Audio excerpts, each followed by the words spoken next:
Good morning, everybody. Just make sure we're live here real quick and get into this discussion talking about my first week using this device and what that experience has been like. So, I know that they're. So, start off by talking about Huawei and who they are. So, they are one of the top cell phone manufacturers out of China. They are right up there along the lines of Xiaomi and Oppo and Vivo and all those companies. They are lesser known in the United States because there has been a ban placed by the federal government. Our president has basically signed off and said, no U.S. companies are allowed to work with Huawei. Huawei was accused of stealing patented information and using it with their products, taking things from companies like Apple and Samsung, as well as from other companies having to do with networking, so 5G, 4G, LTE. Now, Canada has, because there has been no proof, has said, okay, we're going to allow things to function normally. From my understanding here in the States, there's a lot of pressure from the top cell phone manufacturers, mainly Samsung, Apple, and Google, to keep them at bay. The evidence that they have is that there were a couple employees at the factory that tried to walk off with some stuff, but whether we know if Huawei wanted them to do that or if it was a couple of kind of um, reckless employees that just decided to do it on their own, we don't know. But with that being said, if you don't know, I have been using the Huawei Mate 30 Pro for the last week. I got it last Wednesday, so technically today will be a full week. And I ordered it on Swappa, $625. Now you're lucky to find them around $800 to $900. It came no scratches, no dents or anything. There were some scratches on the clear case, but that's pretty much it. And that's no big deal. I can buy another case for $10 or whatever on Amazon. If you haven't seen it, I did a short video. It's about 2 minutes long covering the cameras, and my experience with that has been great. The photography and the videos are right up there along the lines of like the Pixel 3a XL I've used, the iPhone 11 Pro Max, the Samsung Galaxies, the rest of the companies and things like that, LG G8. The audio quality has been really good. The one downside I would say would be that it doesn't have stereo speakers, and I know the one thing that people are going to complain about is the notch up at the top, right up here. There is a notch. Now, by comparison, it's nowhere near the size of the iPhone notch. And it the benefits that it brings outweighs any kind of potential annoyance. The size of the screen is so big. Most of the time when I'm watching video or anything like that, when you go sideways, for example, in Google, you can see there that the notch doesn't even show up. Videos, you can choose to have it show, or you can choose to hide the notch in the settings. You can do it individually per app basis as well. So if you have games that you want it to go over there with and you don't mind, you can leave it be or you can have it hide the notch. Battery life has been really, really good. I can go 2 or 3 days, and I'm a pretty intensive user. Like, I'll easily go 6, 7, 8 hours of screen on time in a single day. And at the top of that, that would be 2 days. At the bottom, I could go 3 days without charging it. If it does need a charge, it charges really, really fast. Like, it comes with a 40-watt wired charger. It's compatible with up to 27 watts wireless. And Huawei sells the wireless charger. You can find it on eBay for like 30, 40 bucks. As far as wired, it uses USB PD. It's the third gen technology, which means you can technically use like the 65-watt chargers that come with some laptops, and it will just charge at the 40 watts. Also, there are some car chargers that you can get that are 40 watts that it will charge at as well. And I find that I can plug the thing in for 15, 20 minutes and get it back charged all the way back up. Um, it gets down to 50% in a day if it gets down to that, and I plug it in and 20 minutes later it's charged back up. So quite often I'll plug it in before bed. It gets charged back up. I unplug it. It sits there all night long. It might be down to like 95, 96% in the morning.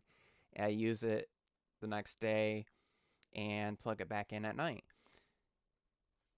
As far as screen brightness and screen quality, it's just over a 1080p screen. It's, I believe, 2400 by 1176, if I remember correctly. Go in here to check real quick under display. Yep, 2400 by 1176, and then there's a lower one that you can set it to, which would be 1600 by 784 if you want. There's also a smart resolution function, which will dynamically adjust to that. As far as the speed of the device, I have it set. I don't have, let's see here, what's it called? I don't have performance mode turned on. I get the best battery life by not having that turned on, and with it turned on, they say that you get about 11 hours of use. With it turned off, that bumps it up to about 20 hours, and I haven't really noticed much difference as far as performance having that turned off. Also, I have always on display turned on, which the one I use, let's see here if I can get it to show up, is the dynamic one, which adjusts the colors based on the time of the day and kind of the weather outside. So right now it's mainly blue with a little bit of yellow because it's pretty sunny outside. There's a little bit of clouds, so it's got a little bit of white to it. It shows the time, the date, and the battery percentage. So what other things have I noticed? Well, for one, I pick it up and it's unlocked by the time I bring it in front of me. It's super fast. It reminds me of like the LG G8 has the 3D face unlock. Google, I know, with the newest, the Pixel 4 and Pixel 4 XL have the whole solely radar thing where it recognizes when you're getting near it, so that by the time you pick it up, it's unlocked. Well, this, by the time I pick it up and bring it in front of me, it scanned my face, unlocked.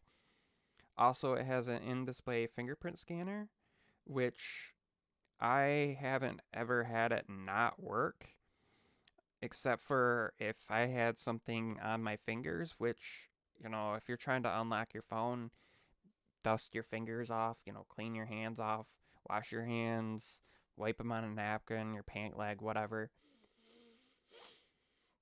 Um, as far as photography, it beats out my S20, which just got an update, and even with that, the close-ups, I have to be a good 6 to 8 inches at least, no more like a foot away from something to take a close-up. With this thing, I can be 2 or 3 inches away, take a close-up, get some nice detail in there.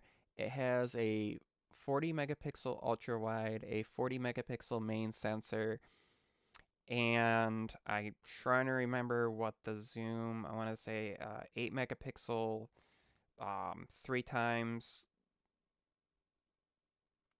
zoom, and then there is a um, time of flight sensor, which I believe is a 2 megapixel in there as well. Um, but I've used everything as far up as 8 to 10 times zoom, and it is really clear. Now, yeah, that's digital. It's only 3x optical. Um, 5x you can barely tell. As you get up to 8 to 10, it starts to blur a little bit, especially if it's dark out. But the detail I've been able to get, the color reproduction has been really accurate. Sometimes I don't even have to turn on night mode, and it will see things in the dark that I can't see. That's how well the large sensor is able to pick up details and bring in light. The only one thing I will say is I leave the one setting to 10 megapixels, so you can choose to have the main sensor go all the way up to the 40 megapixel or leave it at 10 megapixels. If you leave it at 10, it allows you to zoom in. If you leave it at 40, you can take an image, and then of course you can pinch in and crop in later. But I've noticed that I get better detail, and it's because it uses what's called pixel binning, where it combines different pixels to make one main 10 megapixel image. So it combines 4 pixels to do that, and that allows for better low light performance. So that will be something I will be experimenting with now that it's going to be nice out at night. Um, when the first few nights that I have this, it's either rained or it's been super cloudy, and it's supposed to be pretty cold this weekend. So depending on how cloudy it is, I still will probably go out and try to take some nighttime images, try to capture some long exposures for star trails and things like that, and do some. I want to do some slow mo. So this thing is capable of shooting all the way up to 256 frames per second at 720p or at 1080p, and all the way up to 7,680 frames per second at 720p. And it can do 4K up to, I want to say, 120 or 240 frames per second for slow mo. And of course, you have the regular 4K 60, 4K 30, 4K 24 frames per second on the back. The front is only capable of, even though it has a large enough front facing sensor, it's only capable of going up to 1080p. I don't think it's the processor or the RAM. This one has 8 gigs of RAM, 256 gigs of storage. It has the Kirin 990, which, as far as my use and experience, has been equally as smooth, if not faster than, um, like with scrolling through things and animations and switching between apps, as fast as my A13 and my iPhone, and as the fast as the 865 in my S20. Now, it's only a 60 hertz display, and like I said, it's just over 1080p, but it's got a 6.0 6.55 inch display and or 6.53 inch display, and the S20 is a 6.1. It's about the same size display then as my 11 Pro Max, but it's also got the waterfall display along the edges here. If you can see where it wraps around the edges. Now, some people have asked me, well, isn't that hard to use?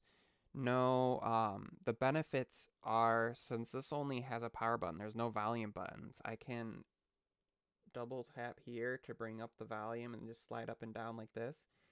And you can do this on either side, so whether you're right-handed or left-handed, it works.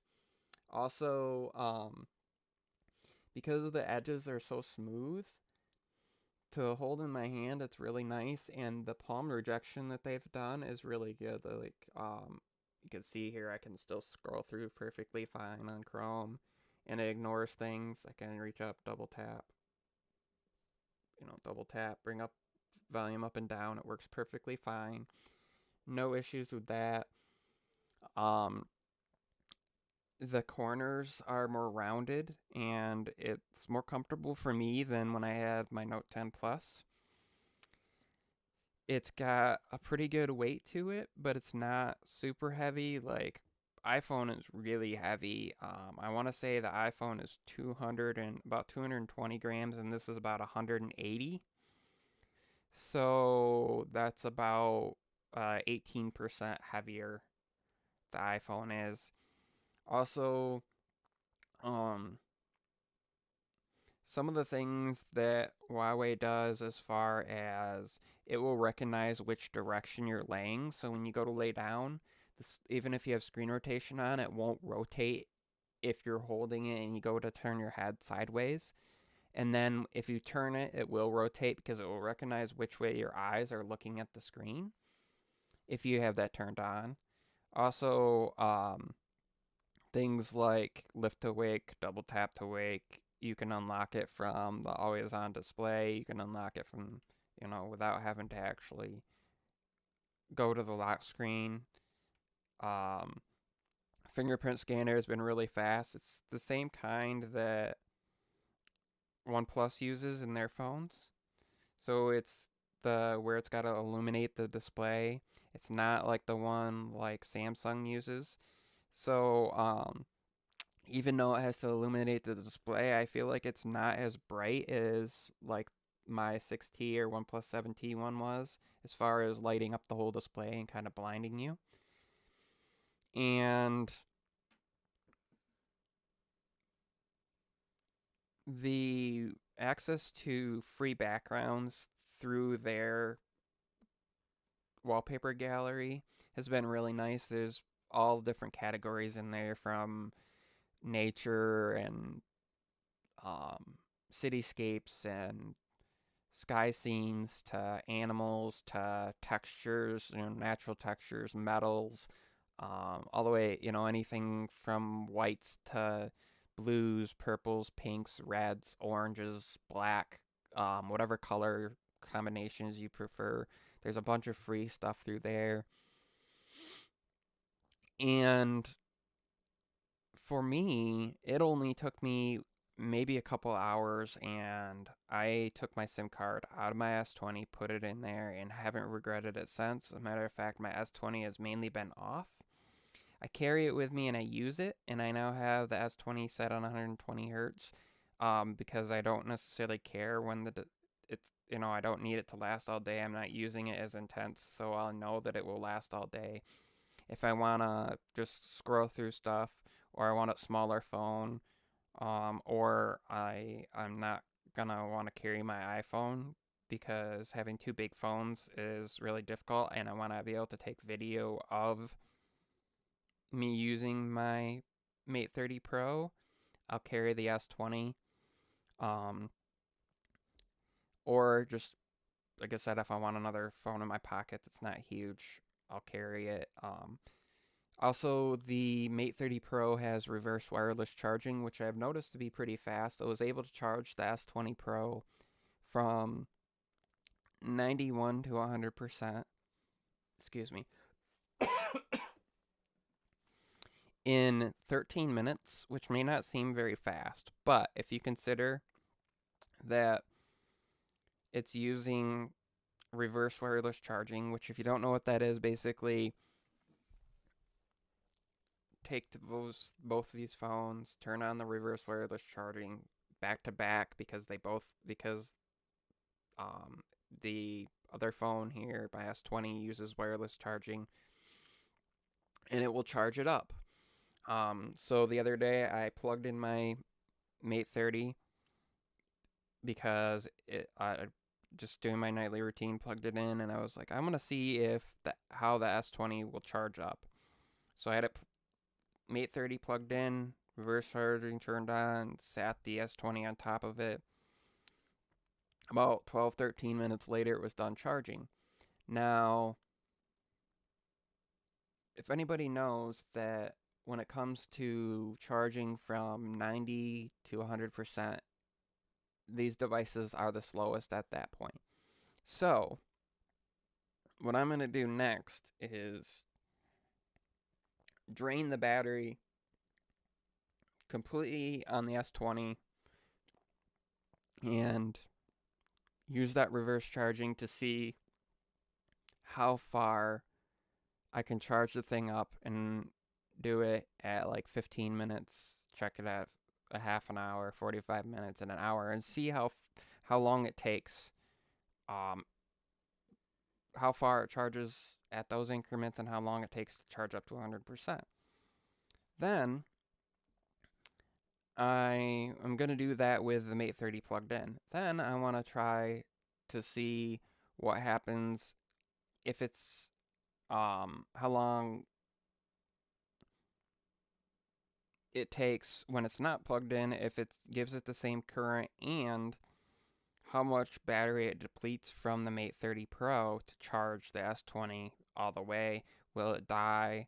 Since they have close to the same size battery, the S20 has a 4,000 milliamp hour, and the Mate 30 Pro also has, well, it's a 4,500 milliamp hour battery, but close to the same size, and see how that affects it. Then I want to do the opposite and see how fast the S20 can charge the Mate 30 Pro in both of those ways. So I hope you all kind of enjoyed this video, this stream here. Basically, my experience has been really, really good. Cameras are excellent. Battery life is excellent. Um, App performance has been excellent. Charging speed has been excellent. It's everything I've been looking for in an Android phone. The reason that kept me holding on to an iPhone for so long mainly was battery life, camera performance, processing speed, app image processing. As far as you go to take a photo and not having to wait for a long time, it instantly processes as fast as my iPhone does. That's the one complaint I've had about the S20 series and the Pixels, is waiting, take the image and have to wait for it to process before I can really take another one, or it slows down each time you take one. This isn't the case with this. It processes those night images pretty fast as well, HDR, anything like that. It's almost instant. By the time I go into the app, usually they've processed. And if you all have any questions about which model I have, it is the LIO-L29. That is the Chinese / international model. That's the one that has the bands for support in the United States, and you can sideload the Google Play services and will support things like that. It's also dual SIM or single SIM, and they use their own proprietary nano memory card. So you can't use a standard SD card. That would be one of my two complaints, that and no dual speakers. But other than that, it's been a great first week, and I will update you guys again next week, after 2 weeks, and then I think I'll go to after a month, after 2 months, after 3 months, and just kind of let you know if anything has changed, if there's been updates on things, if we get Google Play support natively back, things of that nature. So thank you all for watching. This has been Michael Pepper Tech Talk. Also, please check out the links down below that have my other channel and my Facebook pages, my Twitters, my Instagram, and my support link down there. So thank you all who stopped by in the chat. Thank you, Miles and Gary, Contractors POV. Also, um, if you haven't seen Contractors POV's stuff, go check it out. He was the creator of the week this week. So shout out to him. Also, stay tuned later today as I will be back with a live stream tonight at 7 p.m. EST. That's 4 p.m. PST, 7 p.m. EST, 6 p.m. Central Standard Time, with a surprise guest, hopefully. So, thank you all for watching, as always, and have a good day, and I'll see you all later, and God bless.